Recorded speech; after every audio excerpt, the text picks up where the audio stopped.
Soft ambient wind and faint distant solemn drums begin, slowly growing. Hello and welcome to Intellect Axis. Today we journey into one of the most unbelievable and tragic stories in Philippine history.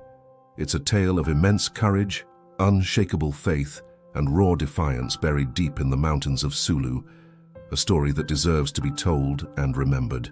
This is the story of Bud Dajo, the place where 1,000 souls made their final harrowing stand. The year is 1906. We are on the island of Jolo, in the Sulu archipelago. Here, a dormant volcanic mountain named Bud Dajo rises nearly 2,000 feet above the lush jungle. For the Tausug people, this mountain wasn't just land, it was sacred. It was their home, their fortress, and in their darkest hour, their last refuge. But to the American colonizers who had recently arrived, Bud Dajo represented something entirely different, a stubborn symbol of resistance that, in their eyes, needed to be crushed. Let's set the scene. Following the Spanish-American War, the United States had taken control of the Philippines. But in the southern islands, the Muslim Moros, particularly the proud and unconquered Tausug people, refused to bow to a new master. They had never been fully conquered, not by Spain, not by anyone. The Americans called their campaign pacification, a term meant to sound orderly and righteous. But for the Tausug people living on their ancestral lands, it felt like what it was, an invasion. As American authority tightened, hundreds of Tausug men, women, and children made a fateful decision. They fled into the crater of Bud Dajo, seeking safety within its natural walls. Inside this volcanic bowl, they built huts, planted crops, and created a small, self-sustaining community. They were determined to live free, even if it meant dying there. Their arsenal was meager, a few old rifles and their traditional bladed weapons, the kris, the barung, and the kampilan. Each blade, not just a tool for fighting, but a shining symbol of ancestral pride and honor. At dawn on March 5, 1906, the tranquility of the mountain was shattered. Nearly 800 U.S. troops, led by Colonel J.W. Duncan under the orders of General Leonard Wood, had surrounded the mountain. They came armed with modern rifles, powerful artillery, and even a machine gun. The first cannon shells screamed through the air, exploding within the crater and sending shockwaves of terror through the community. But the Tausug did not run. They didn't cower.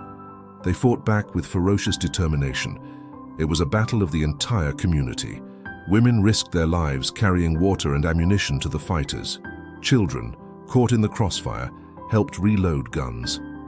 Entire families stood side by side defending their sacred mountain together. As their limited ammunition began to run out, they did the unthinkable. They drew their blades, their final line of defense, and charged.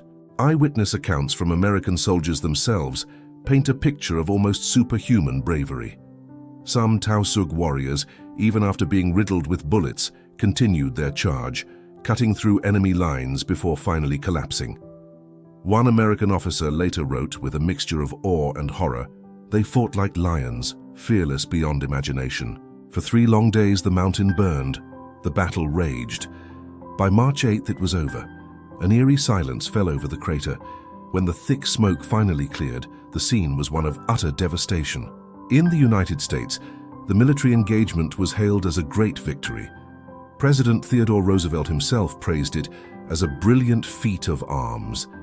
But others, those who looked closer, called it what it truly was: a massacre.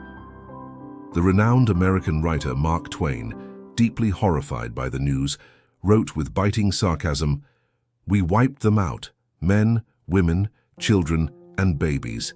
This is what civilization brings." Photographs taken in the aftermath are haunting. They show American soldiers standing proudly, almost casually, over piles of bodies, a chilling image of a brutal conflict that has been too easily forgotten by history. The official U.S. narrative claimed the action was a military necessity, but deep down even some of their own generals knew the truth. This was not a victory. It was a slaughter. Yet the story doesn't end in that crater of death. The spirit of the Tausug was not broken.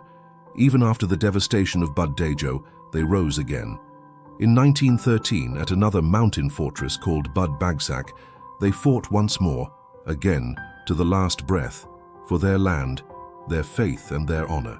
The Americans may have won the battles and the war, but they never truly conquered the indomitable spirit of the Tausug people.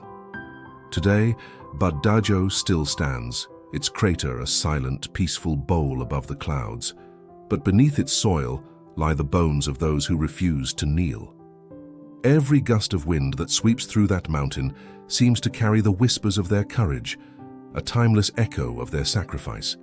History may officially call it the Battle of Bud Dajo, but the Tausug people and those who seek the truth remember it as the Moro Crater Massacre. Here at Intellect Axis, we choose to remember them not as passive victims, but as warriors who chose freedom over fear and who paid the ultimate price for it.